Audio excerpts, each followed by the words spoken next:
After winning the lottery, I decided to hide it from my entire family. I asked for help, and only one person reached out to me. My name is Maya, and I'm 34 years old. If you saw me walking down the street, you'd probably forget my face within minutes. Average height, brown hair usually pulled back in a ponytail. Clothes from discount stores that fit well enough. I'm the kind of person who blends into crowds, which has always suited me fine. I work as an accountant at Morrison & Associates Marketing, a mid-sized firm downtown where I spend my days reconciling budgets and tracking expenses. My boss Linda has this habit of dumping last-minute projects on my desk just as I'm packing up to leave, and I always stay late to finish them. That's what I do. I'm reliable Maya, dependable Maya, the one who never complains. My apartment reflects my financial reality perfectly. It's a one-bedroom unit in an older building where the radiator clanks all winter and the air conditioning barely works in summer. The carpet has seen better decades, and most of my furniture comes from relatives' hand-me-downs or garage sales. My greatest luxury is a small flat-screen TV I saved up for 2 years to buy. But every Tuesday, like clockwork, I stop at Murphy's Corner store on my way home from work. Old Mr. Murphy smiles as I approach the lottery counter, already knowing my routine. The usual? He asks, though he already knows. $5 worth, I confirm, watching him print my tickets. 5 precious dollars that could go toward groceries or gas, but instead goes toward those little slips of paper covered in numbers. They represent hope in my otherwise predictable life. My family thinks I'm foolish. During our monthly dinners at Mom's house, obligations disguised as celebrations, someone always brings up my gambling problem. $5 a week adds up, my sister Amanda says, adjusting her diamond bracelet. That's over $250 a year you're throwing away. Easy for her to say. Amanda married Dr. Richard Pemberton straight out of college and now lives in a house with more bathrooms than I have rooms. She drives a luxury SUV and gets weekly manicures. But somehow my $5 lottery tickets are the family's biggest financial concern. My brother Derek isn't much better, though his criticism comes from a different angle. You know the odds are basically impossible, right? He says, usually right before asking to borrow money for his latest business venture or rent, because his band isn't taking off as quickly as expected. Even my divorced parents temporarily unite in their disapproval of my weekly ticket purchases. Mom married George, a retired postal worker who's nice but uncomfortable with our family dynamics. Dad married Patricia, a widow whose grown children treat our side like distant relatives. Despite their criticism, I'm always the one they call when money gets tight. When Mom needed help with George's medical bills, I scraped together what I could. When Derek's band equipment was stolen, I lent him money I couldn't spare. When extended family faced unexpected expenses, my phone would ring. I never say no. Even when it means living on pasta for 2 weeks or walking to work because I can't afford gas, I find a way to help. That's who I am. The responsible one, the reliable one, the one who makes things work even when my own bank account runs on empty. My 2019 Toyota Corolla with its dented bumper and sticky passenger door perfectly represents my life. It isn't pretty or impressive, but it gets me where I need to go. Most days, that feels like enough. I have dreams, of course. Secret dreams I never share during family dinners. Dreams of traveling, maybe going back to school, having enough money to not constantly worry about money. But dreams feel like luxuries I can't afford, so I keep them tucked away like lottery tickets in my wallet, waiting for the right moment to check them against reality. Understanding my family requires a roadmap, and it's messier than anyone wants to admit. Our monthly gatherings aren't heartwarming traditions. They're social experiments where 2 separate households converge at Mom and George's house, creating awkward blended family dynamics that never quite blend. When my parents divorced after 30 years of marriage held together by habit, everything shifted. Dad married Patricia, who treats our side of the family like obligations. Mom married George, a decent man who seems perpetually uncomfortable with the chaos he inherited. Amanda arrives at every gathering like she's gracing us with her presence. Living in her world of country club memberships and charity galas, she's forgotten what it's like to worry about money. We're renovating the guest bathroom, she'll announce. Richard thinks Italian marble is the way to go. Meanwhile, I'm calculating whether I can afford name-brand cereal. She has 2 kids in private schools that cost more annually than I make. She casually mentions violin lessons, equestrian camps, and college prep like these are normal expenses. When she looks at me, I see pity mixed with subtle superiority that makes my skin crawl. Derek is the eternal optimist who's been about to make it big for a decade. His band, the Static Rebels, keeps him working part-time jobs while chasing musical dreams. Derek has charm that makes people believe in him, including me, which explains how I've lent him money more times than I can count. This next gig could change everything, he says, and I find myself reaching for my checkbook again. It's never for frivolous things, always rent, equipment repairs, or crucial opportunities requiring small investments. Derek promises to pay me back with genuine sincerity that convinces me every time. The extended family adds more complexity. Uncle Frank, Dad's brother, made a fortune in real estate and never lets anyone forget it. He drives luxury cars and takes expensive vacations, but mysteriously disappears during family emergencies. His wife Carol collects designer handbags while complaining about property taxes. Cousin Jennifer works in insurance, makes decent money, but lives beyond her means.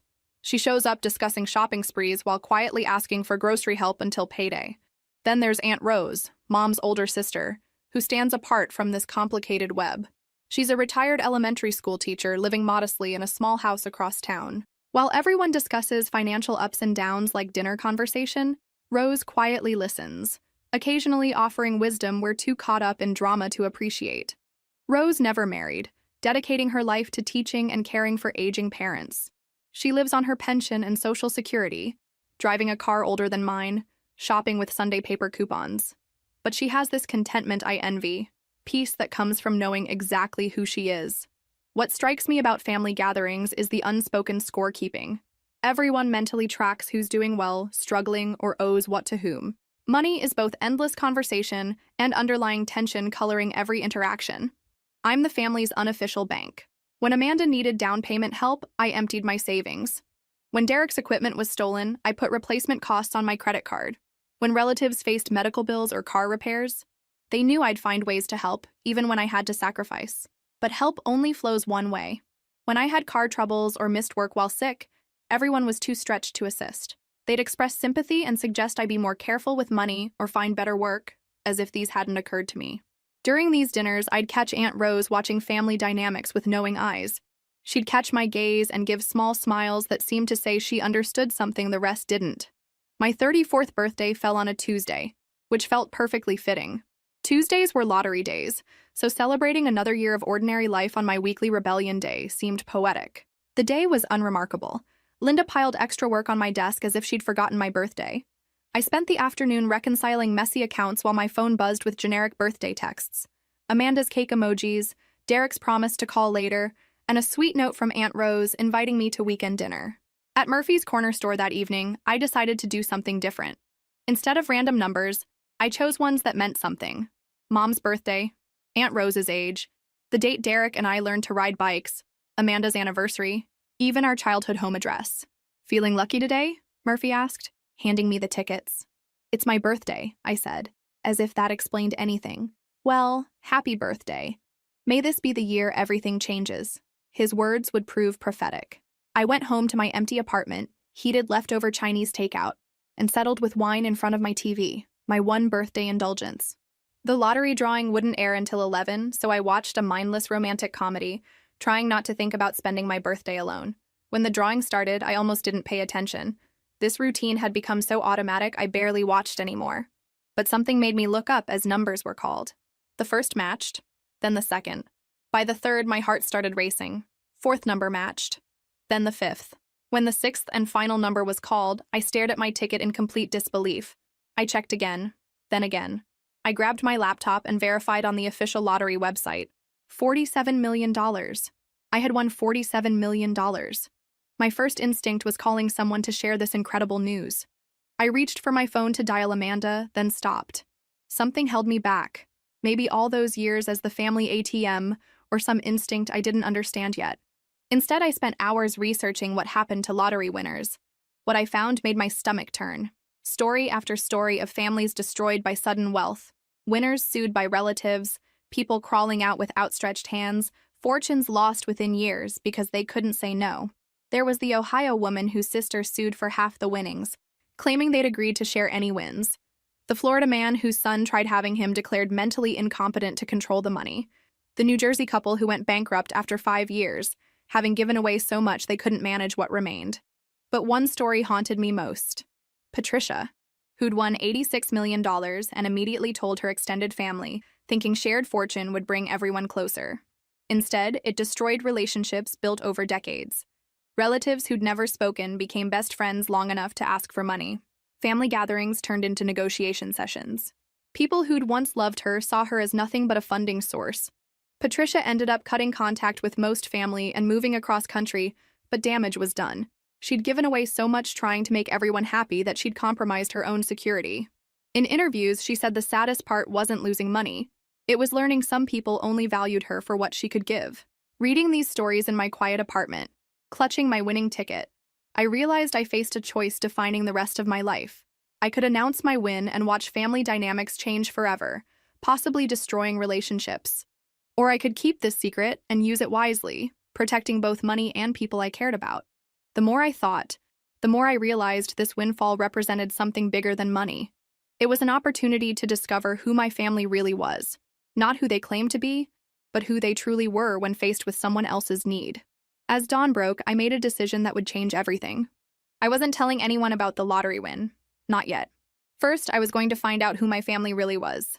The next morning, I called in sick for the first time in 8 years. I had more important things to do than balance someone else's books. At the lottery office downtown, I presented my ticket to a bored-looking woman who'd clearly seen it all before. After verification, she handed me paperwork and rehearsed congratulations. "You'll want financial and legal advisors before deciding on payout," she said. "We have recommended professionals if you'd like." I took the list but had already decided to do my own research. I wasn't trusting anyone else's recommendations for something this important. The next 3 days were a crash course in wealth management. I took more sick days, claiming flu, and spent hours researching estate attorneys specializing in privacy protection. I read about trust structures, tax implications, and asset protection until my eyes burned. I settled on Catherine Morrison, a lawyer specializing in lottery winners. Her downtown office was in a glass tower I'd never had reason to enter. She was younger than expected, maybe early 40s, with sharp eyes and competent air that put me at ease. "You're smart keeping this quiet," Catherine said after I explained my situation. "Too many winners tell everyone immediately before processing what this means for their lives." We spent 2 hours discussing options. Catherine recommended a revocable trust allowing me to claim the prize anonymously, protecting my identity from public records and media attention while giving me control over who knew when. "The lump sum after taxes will be approximately $28 million, she explained. "That's still life-changing, but understand the real number you're working with. $28 million. Even after taxes, more money than I'd imagined in wildest dreams." Catherine introduced me to David Chen, a financial advisor specializing in sudden wealth management. David made complex concepts sound simple and understood psychological aspects of sudden wealth.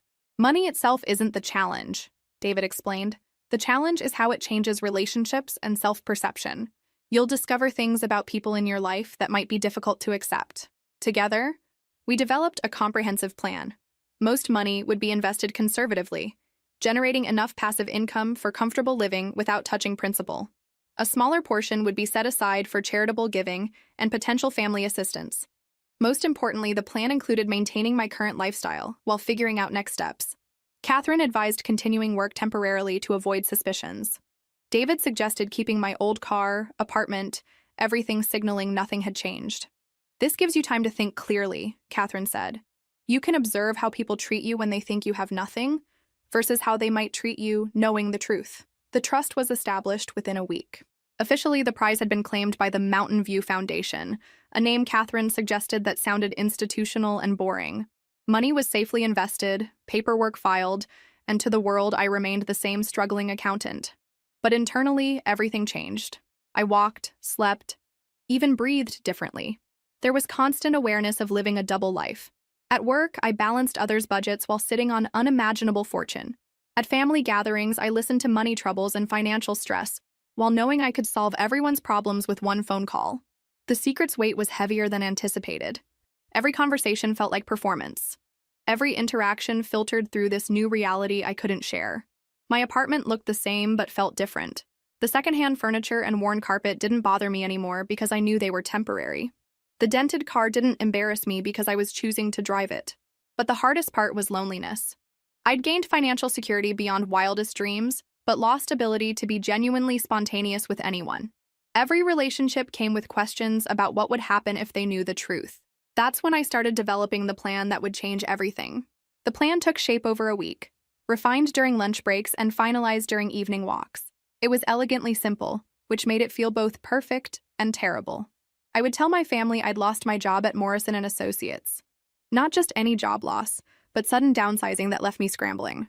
I'd say the accounting department was restructured, and I was let go with minimal severance, struggling to find work in a competitive market. Then the crucial part, I would ask to borrow $5,000 to tide me over.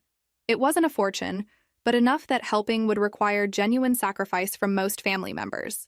It was also an amount that couldn't be easily dismissed or forgotten. What made this revealing was that I'd helped most of these people with similar or larger amounts over years. I'd given Amanda $3,000 for her down payment.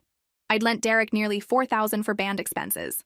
I'd helped with medical bills, car repairs, and emergencies for cousins, uncles, even parents. The plan's beauty was its simplicity. I wasn't asking for anything I hadn't already given. I wasn't requesting help beyond what they could reasonably provide. I was simply asking them to reciprocate support I'd offered when they needed it. But I needed someone to talk to, someone outside family drama to help process what I was about to discover. That someone was Jenna, my best friend since college, and the only person completely separate from my family complications. Jenna worked as a graphic designer, lived 30 minutes away with her husband and 2 kids. She was the friend who remembered birthdays without Facebook reminders, who'd drive across town with soup when you were sick. Most importantly, she was brutally honest when honesty was needed. I asked her to meet at our usual spot, the Daily Grind Cafe downtown. We'd been meeting there for years, working through everything from career changes to relationship troubles over lattes and pastries. "I need to tell you something," I said after we'd settled into our corner booth, "but promise not to judge me too harshly for what I'm about to do." Jenna raised an eyebrow. That's not a promising conversation starter. "What's going on?" I took a deep breath and told her about winning the lottery. Her eyes widened, narrowed, then widened again as full implications hit her. "Holy shit, Maya. $47 million? Are you serious right now?" "Keep your voice down," I whispered, glancing around the cafe. "Yes, I'm serious, but that's not the part I need you not to judge me for." Then I explained my plan. I watched Jenna's expression change as I laid out my intention to test family by pretending to need help. "You want to lie to your entire family about losing your job so you can see who will lend you money?" she said slowly. "When you put it like that, it sounds terrible." "It sounds manipulative," she said, but her tone was thoughtful rather than accusatory. "But I get why you want to do it. Do you think I'm horrible?" Jenna stirred her latte thoughtfully. "I think you're someone who's been taken advantage of for years, trying to figure out who actually cares about you versus who just sees you as convenient help. But this could backfire spectacularly. What if you find out things you don't want to know? What if this ruins relationships permanently?" "Maybe some relationships need to be ruined," I said. "Maybe some were already ruined and I couldn't see it because I was always giving." Jenna leaned back, studying me. "You've changed since winning this money. There's something different about you. More determined, I guess." "The money didn't change me. It gave me options I never had before, including the option to find out the truth about people." "Okay," Jenna said finally. "If you're determined to do this, I'll support you. But I have one condition." "What's that?" "You don't do this alone. You call me after every conversation and we process it together. This can mess with your head, and you'll need someone to help you stay grounded." I felt grateful for her friendship. "Thank you. I was hoping you'd say that." I started with my parents, figuring they'd be most likely to help, and success would give me confidence for harder conversations ahead. I called Dad first Thursday evening when I knew he'd be home from the hardware distribution center. "Hey, Dad, do you have a few minutes? I need to talk about something." "Sure, sweetheart. What's going on?" I launched into my rehearsed story about layoffs at Morrison and Associates, how the entire accounting department was restructured, and how I was struggling to find work in the current market. I kept my voice steady but added enough stress to make it believable. "That's tough, honey," Dad said. "These companies don't care about loyalty anymore. After 8 years, you'd think they'd give more notice." "The thing is, Dad, I'm getting desperate.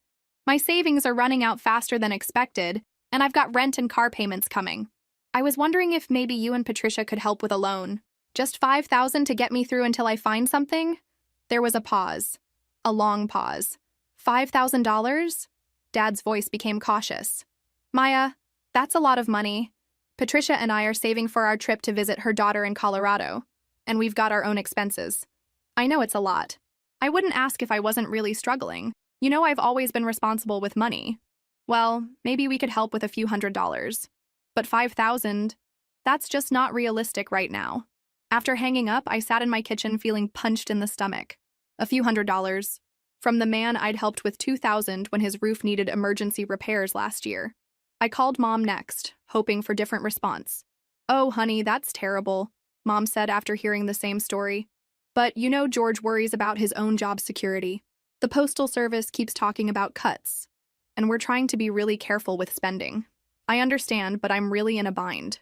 Could you maybe help with part of it? Even a couple thousand would make such a difference." "Maya, you know we would if we could, but we just can't take that financial risk. Have you thought about unemployment benefits? Or maybe part-time work while you're looking?" Unemployment and part-time work. These were her suggestions for the daughter who'd helped with George's medical bills 6 months ago. Amanda was next. I called Saturday morning, knowing she'd be home from weekly yoga class. "Maya, I'm so sorry about your job," she said with seemingly genuine sympathy. "Richard and I were just talking about how unstable the market's become." I explained my financial situation, emphasizing how careful I'd always been and how this was truly emergency. $5,000, Amanda repeated slowly. "Maya, you know we'd love to help, but we've got kids' tuition payments coming. And Richard's thinking about expanding his practice, so we need cash reserves available for that investment. Amanda, you know I helped with your down payment years ago. I'm not asking for a gift, just a loan until I'm back on my feet." That was different. That was investment in our future. And we did pay you back. Eventually. Eventually. It had taken 3 years and multiple reminders. I just don't think we can take on that obligation right now. But have you considered selling your car? You could probably get enough for a down payment on something less expensive and use the difference for expenses. Sell my car. The suggestion came from someone driving a luxury SUV costing more than I made yearly. By Sunday evening, I'd called 6 family members. Derek at least sounded genuinely upset he couldn't help. "God, Maya, the timing sucks so bad. The band just spent everything on new equipment for upcoming gigs. If you'd called next month, I might have done something." Next month. Always next month with Derek. Uncle Frank was direct in rejection. "Maya, you're young and capable. This is exactly when you need to figure things out on your own. It builds character." Character. From the man who'd asked me to co-sign his boat loan 3 years ago. Each conversation followed the same pattern. Initial sympathy, followed by careful explanations why helping wasn't possible, then suggestions for how I could solve my own problems. People who'd come to me when they needed help suddenly became financial advisors, full of wisdom about budgeting and personal responsibility. That Sunday night, I called Jenna as promised. "It's worse than I thought," I told her, unable to keep hurt from my voice. "I'm sorry. How are you holding up?" I feel like I've been living in a fantasy about who these people really are. All these years, I thought I was part of a family that looked out for each other. But it turns out I was just the designated helper. "Maya, I hate to ask this, but have you called everyone yet?" "There's one person left," I admitted. "Aunt Rose, but honestly, I'm almost afraid to call her." "Why?" "Because she's the one person I genuinely respect in this family, and if she disappoints me too, I don't know how I'll handle it." "Maybe that's exactly why you need to call her," Jenna said. Monday evening, I dialed Aunt Rose's number with trembling fingers. She answered on the second ring, voice warm and familiar. "Maya, dear. What a lovely surprise. How are you?" I went through my story again, but somehow it felt different telling it to her. Maybe because I genuinely cared about her response, or maybe because she listened without interrupting, making small sounds of sympathy and concern. "Oh, honey," she said when I finished. "That must be so scary for you. You've always been so responsible and hardworking. The thing is, Aunt Rose, I'm really struggling financially right now. I was wondering if there was any way you could help me with a loan. I know it's a lot to ask, but I need about $5,000 to get through the next couple months." There was no pause this time. No hesitation. "Of course I can help you," she said immediately.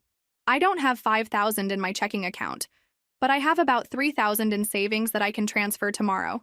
And Maya, you can stay here with me if you need to. I've got that spare bedroom that never gets used." I was so shocked I couldn't speak for a moment. "Maya, are you there? Dear?" "I'm here," I managed. "Aunt Rose, I can't take your savings. That's probably everything you have put away." "Nonsense," she said firmly. "What good is money sitting in the bank if it can't help someone I love when they need it? You've been there for everyone else in this family, Maya. It's time someone was there for you. But what about your own emergencies? What if something happens and you need that money? Then I'll figure something out, just like you're trying to figure something out now." That's what family does for each other. After hanging up, I sat in my kitchen and cried. Not the frustrated tears from other calls, but something deeper and more complicated. Relief, gratitude, shame, and profound sadness that it had taken this elaborate deception to discover who really cared about me. Tuesday morning, Aunt Rose called back. "Maya, I've been thinking about your situation all night," she said. "I called the bank first thing this morning.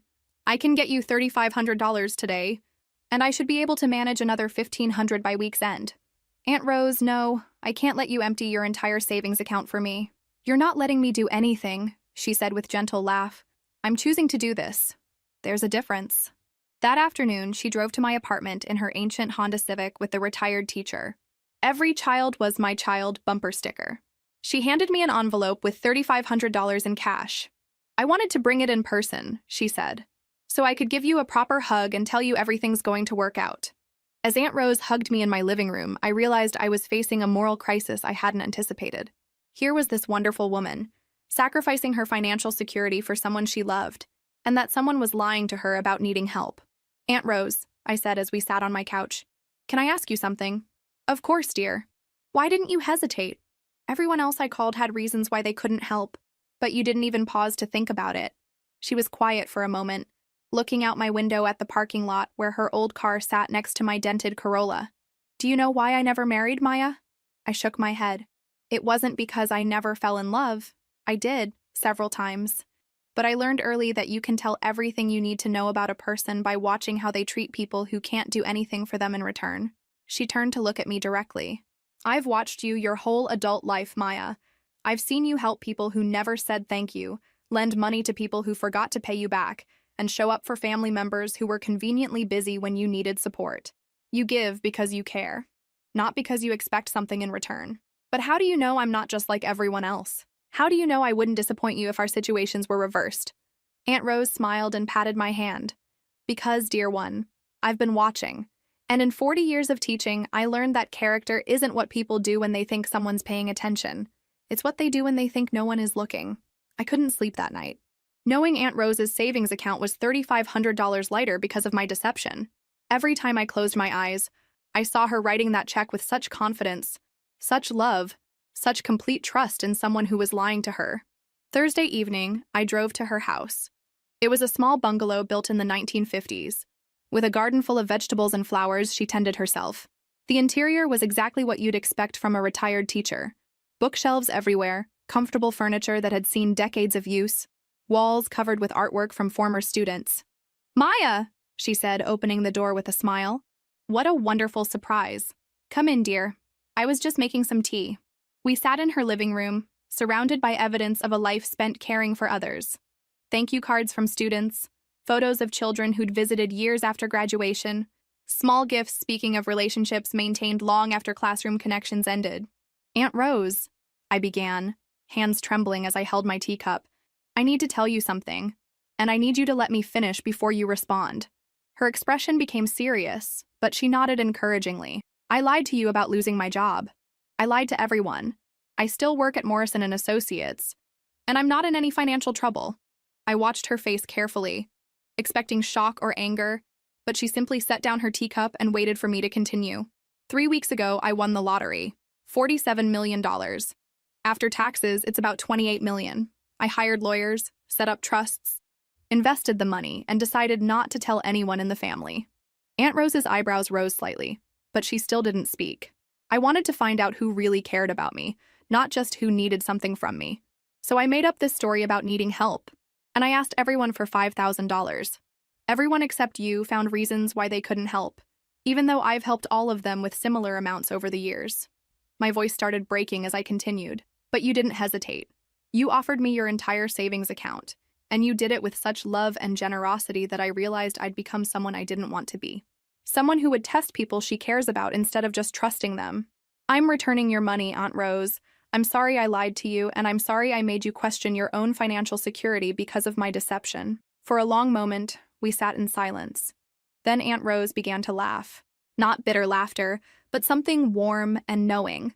"Oh, Maya," she said, wiping her eyes. "You poor dear. What a weight you've been carrying. You're not angry?" "Angry? Honey, I'm proud of you." "Proud? I lied to you. I manipulated you.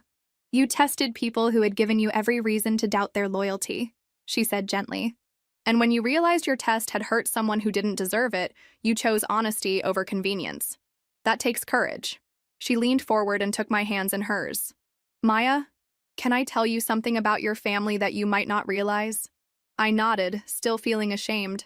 I've been watching these dynamics for decades, long before you were old enough to understand them. Your parents, siblings, cousins, they love you, but they've never learned to show love through sacrifice. They've always known you would be there when they needed help, so they never had to develop the muscles required to help others. That doesn't excuse their behavior. No, it doesn't. But it explains it.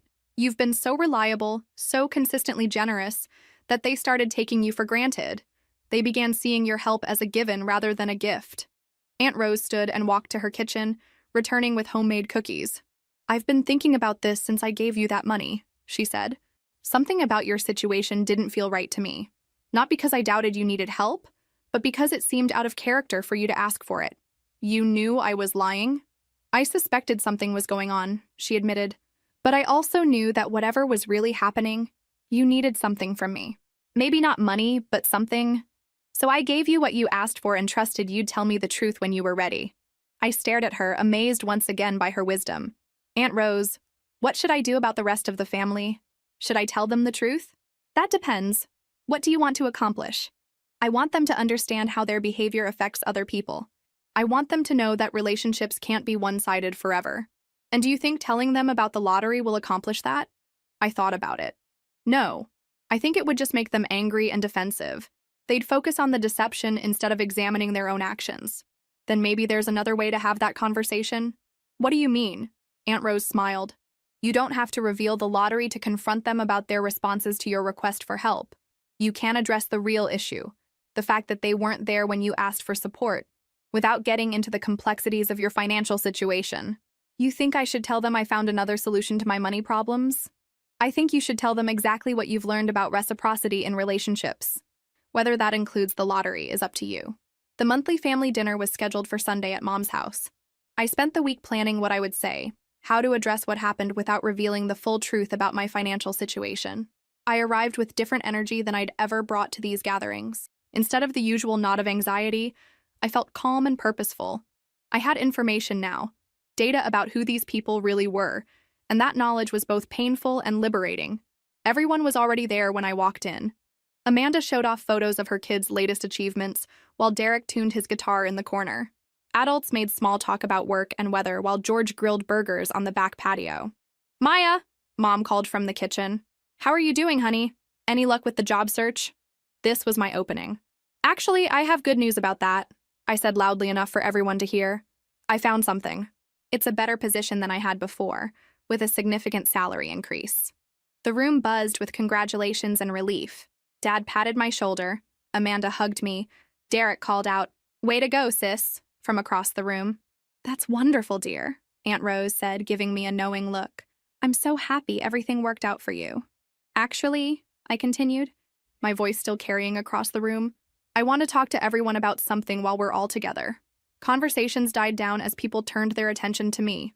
I could feel my heart beating faster, but my voice remained steady.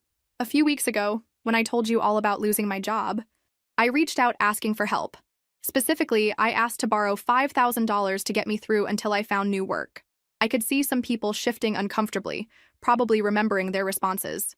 I want to be clear that I understand everyone has their own financial obligations and concerns. I'm not angry with anyone for not being able to help. This was technically true, though not the whole truth. But the experience taught me something important about our family dynamics that I think we need to discuss. Dad cleared his throat. Maya, if this is about... Please let me finish, Dad. This is important. He nodded, looking uncomfortable. For the past 10 years, I've helped various family members with financial emergencies. I've given money for down payments, medical bills, car repairs, business investments, and day-to-day expenses. I've never asked for interest, never demanded repayment schedules, and never made anyone feel bad for needing help. I could see Amanda exchanging glances with her husband, and Derek had stopped strumming his guitar. When I found myself in trouble, I called 7 different family members asking for help.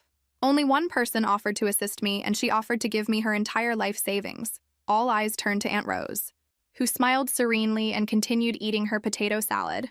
The rest of you, people I've helped with thousands of dollars over the years, found reasons why helping me wasn't possible. And that's your right. But it's also information about what kind of relationships we actually have. Maya, Amanda said, her voice tight. That's not fair. You know we would help if we could, but the timing was just… Amanda, 3 years ago I gave you $3,000 for your house down payment. It took 3 years to pay me back, and you never once apologized for the delay. Last month you spent more than $5,000 on your kitchen renovation. Amanda's face flushed red. That's completely different. That was planned spending, not an emergency loan. You're right, it is different. When you needed help, it was an emergency. When I needed help, it was an inconvenience. Derek put down his guitar. Maya, come on. You know I would have helped if I could. The band just… Derek, I've lent you money 4 times in 2 years, almost $4,000 total. You've paid back about half, usually months late, never without me asking first. I always pay you back eventually, he protested. Eventually isn't the same as reliably. When I needed help, you said maybe next month. I turned to Dad. Dad, last year when your roof leaked, I gave you $2,000 for emergency repairs. No questions asked, no payment plan. When I called for help, you offered a few hundred and suggested unemployment benefits. The weeks following that family dinner brought a clarity I'd never experienced before. It was as if I'd been living my entire adult life wearing glasses with the wrong prescription, and suddenly everything came into sharp focus. The first major decision I made was to leave Morrison and Associates. Not dramatically or vindictively, but professionally and definitively. I gave Linda 2 weeks' notice and trained my replacement thoroughly. You've been so reliable, Maya. I always thought you'd be here forever, she said as I cleaned out my desk. That's exactly why I needed to leave, I replied. With Catherine Morrison's help, I established the Rose Garden Foundation, named after the woman who had shown me what unconditional love looked like.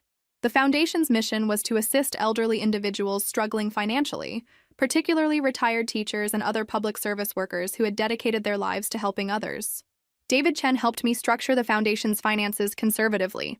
We allocated $2 million initially, with investment income funding operations and grants. It wasn't flashy or headline-grabbing, but it would make a real difference in people's lives. The first person I helped through the foundation was Aunt Rose herself, though she didn't know it at first. I discovered through careful research that she'd been struggling with increasing medical expenses related to her arthritis and had been rationing medications to make them last longer. The foundation approved a medical assistance grant for her, officially because she met our criteria as a retired educator with demonstrated financial need. When she called to tell me about the unexpected help, I could hear the relief in her voice. Maya, the most amazing thing happened, she said. There's this foundation that helps retired teachers, and they're going to cover my medical expenses for the whole year. Can you believe that? That's wonderful. Aunt Rose, you deserve that kind of support. 6 months after leaving my job, I bought a modest house 3 blocks from Aunt Rose.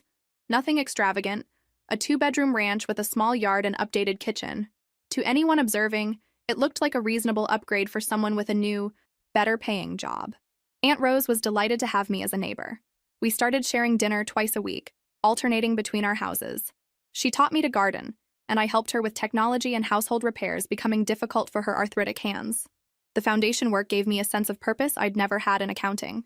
We helped retired teachers with medical expenses, assisted elderly individuals with home repairs, and provided emergency grants for people facing unexpected crises. Every month, I reviewed applications and met with beneficiaries, seeing firsthand how modest assistance could transform someone's situation. An elderly man who could finally afford hearing aids, a retired librarian who could repair her car and maintain independence, a former social worker who could buy diabetes medications. It was deeply satisfying work, but more than that, it felt aligned with who I really was and who I wanted to be. My family relationships had definitely changed. Amanda called a few weeks after the dinner to apologize, sort of. I've been thinking about what you said, she began, and I want you to know Richard and I really would have helped if we could have. The timing was just really difficult. I understand, I'd replied, though I didn't entirely believe her. Our relationship now was polite but distant. She still sent birthday texts and Christmas cards, but the automatic assumption that I would be available for whatever she needed was gone. Derek had been more honest in his response. I've been a shitty brother when it comes to money stuff, he'd admitted during a phone call.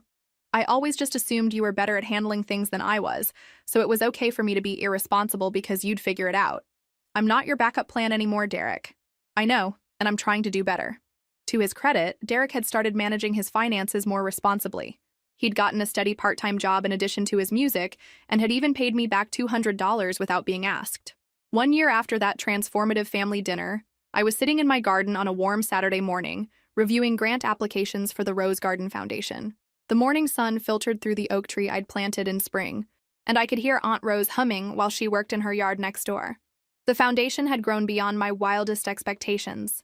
What started as a quiet effort to help retired educators had expanded into comprehensive support for elderly individuals facing financial hardship. We'd assisted over 200 people in our first year, and word was spreading through communities about the help available. "Maya," Aunt Rose called over the fence, "come see what's blooming in my rose garden." I set down the applications and walked over to admire the spectacular display of pink and yellow roses she'd been nurturing all season. At 72, she moved more slowly than a year ago, but the foundation's medical assistance had made an enormous difference in her quality of life. Her arthritis medication was covered, she'd afforded physical therapy, and she'd even splurged on ergonomic gardening tools. "They're beautiful," I said, admiring the blooms. "You have such a gift with these plants." "I've been thinking," she said, settling onto her new garden bench. "Another discreet foundation gift through our home modification program. You should consider expanding the foundation's work to include job training for older adults who want to return to work." This was classic Aunt Rose. Even while benefiting from the foundation's assistance, she was thinking about helping other people. My phone buzzed with a text from Derek. "Band got selected for the Summer Music Festival, playing 3 shows in July. Wanted you to be the first to know." I smiled as I typed back, "That's amazing. So proud of you." Derek's transformation over the past year had been remarkable. After our family confrontation, he'd taken a hard look at his financial habits and started treating his music career like a business. He'd kept his part-time job, created a budget, and had even started saving money for equipment purchases instead of borrowing it. "I'm making dinner tonight," I texted back. "Want to come over and tell me more about the festival?" "Yes, can I bring anything?" This was another change. The old Derek would have shown up expecting to be fed and entertained. The new Derek offered to contribute. Amanda and I had found a new equilibrium that was more honest, if less close than before. She'd invited me to her daughter's dance recital the previous month, and I'd gone, genuinely enjoying the performance. "Maya, I've been reading about your foundation online," she'd said during our last conversation. "It's really impressive what you're accomplishing." "Thank you. It's become a real passion project for me." I was wondering if there might be ways for Richard and me to get involved, maybe volunteer work or fundraising support. The offer had surprised me, but I'd appreciated the gesture. Amanda was trying to contribute rather than just consume, and that felt like real progress. My parents had also made efforts to rebuild our relationship on more equal footing. Dad had started calling regularly, not because he needed anything, but to maintain connection. Mom had invited me to lunch several times, one-on-one conversations where she seemed genuinely interested in my thoughts and experiences. The foundation work had introduced me to an entirely new community. I'd met other foundation directors, retired professionals who volunteered their time, and social workers who helped us identify people needing assistance. It was a network built around shared values rather than shared genetics. That evening, as Derek, Aunt Rose, and I shared dinner in my kitchen, I reflected on how different my life looked compared to a year ago. Same neighborhood, but everything else had changed. The anxious, people-pleasing woman who had bought those lottery tickets was gone, replaced by someone who knew her own worth and insisted others recognize it too. "Maya," Aunt Rose said as we cleaned up after dinner, "I hope you know how proud I am of the woman you've become." "I had a good teacher," I replied, meaning it completely. "We taught each other," she said with that wise smile I'd come to love. That's what real family does. As I watched Derek help Aunt Rose to her car that evening, I realized the lottery win had ultimately given me something unexpected: the ability to build the family I'd always wanted from people who truly deserved to be in it. 2 years after buying those life-changing lottery tickets, I'm sitting in the same coffee shop where I'd first told Jenna about my win, but everything else about my world has transformed beyond recognition. The Rose Garden Foundation has become a regional model for elder assistance, with satellite programs opening in 3 neighboring states. We've helped over 600 individuals, and our volunteer network includes more than 200 people donating their time and expertise. Jenna asked me a question that's been haunting me for weeks. If you had to do it all over again, would you still buy those lottery tickets? It's profound because winning wasn't just about gaining money. It was about losing innocence. The naive woman who believed her family loved her unconditionally was replaced by someone who understood that love often comes with conditions and limitations. Aunt Rose, now 74, remains the cornerstone of my chosen family. Her health has stabilized thanks to consistent medical care, and she's become the unofficial grandmother figure for several foundation beneficiaries who don't have family nearby. She started teaching weekly cooking classes for seniors. Combining her love of nurturing with practical education, she still doesn't know about the lottery win, and I've decided she never needs to. Our relationship is perfect exactly as it is, built on mutual respect and genuine affection rather than financial obligations or secrets. Derek has become someone I'm genuinely proud to call my brother. The Static Rebels has built a solid regional following and actually makes money now. More importantly, Derek developed into a responsible adult who manages finances, maintains steady employment, and contributes meaningfully to relationships. He recently started dating a music teacher named Lisa, and watching him navigate this relationship with maturity has been remarkable. Last month, he asked for my advice about proposing. Not financial assistance, just thoughts on whether he was ready for marriage. "I want to make sure I can be the partner she deserves," he'd said, a statement unthinkable from the old Derek. Amanda and I have settled into a relationship that's cordial but distant. She's made genuine efforts to be more reciprocal, remembering my birthday, asking about my work, even volunteering occasionally for foundation events. But there's underlying wariness between us now, acknowledgement that our relationship was damaged by years of imbalanced expectations. We'll never be as close as we once were, but we've found sustainable dynamics that allow us to be sisters without the toxicity that characterized our previous relationship. My parents have both made significant efforts to rebuild our connection on equal terms. Dad calls every Sunday now, conversations focusing on checking in rather than asking for anything. Mom started inviting me to regular lunches, one-on-one time where she seems genuinely interested in my thoughts and experiences. The most unexpected development has been my relationship with James, a retired social worker who volunteers as our foundation coordinator. He knows nothing about my lottery win. To him, I'm simply Maya, the foundation director who somehow found resources to create this organization. He's attracted to my passion for the work and my commitment to helping others. James proposed last month during a volunteer appreciation dinner, doing it publicly in front of all the people whose lives we'd touched together. I've struggled with whether to tell him about the lottery before we marry. Catherine Morrison has advised creating a prenuptial agreement protecting the foundation's assets while providing for James appropriately. But perhaps the most important transformation has been internal. The woman who used to say yes to every request has been replaced by someone who sets boundaries and maintains them consistently. I've learned that saying no to inappropriate requests isn't cruel. It's necessary for healthy relationships. The lottery money sits in carefully managed investments, generating income that funds our foundation work while preserving principal for future generations. I live comfortably but not extravagantly, in the same modest house near Aunt Rose. My greatest luxury is freedom. Freedom from financial anxiety, toxic relationships, and freedom to spend time on work aligning with my values. These freedoms are worth more than any material possession. The lottery win didn't change who people were. It simply revealed who they had always been. Amanda had always been self-centered. The test just made it visible. Derek had always been irresponsible. The crisis highlighted patterns I'd been too generous to acknowledge.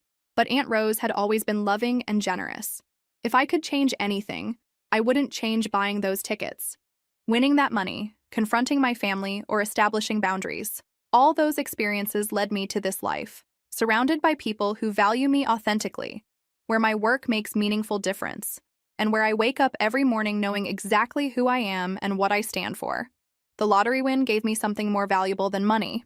The ability to discover that my worth isn't determined by my usefulness to others, but by my own inherent value as a human being. And that understanding has made me truly rich.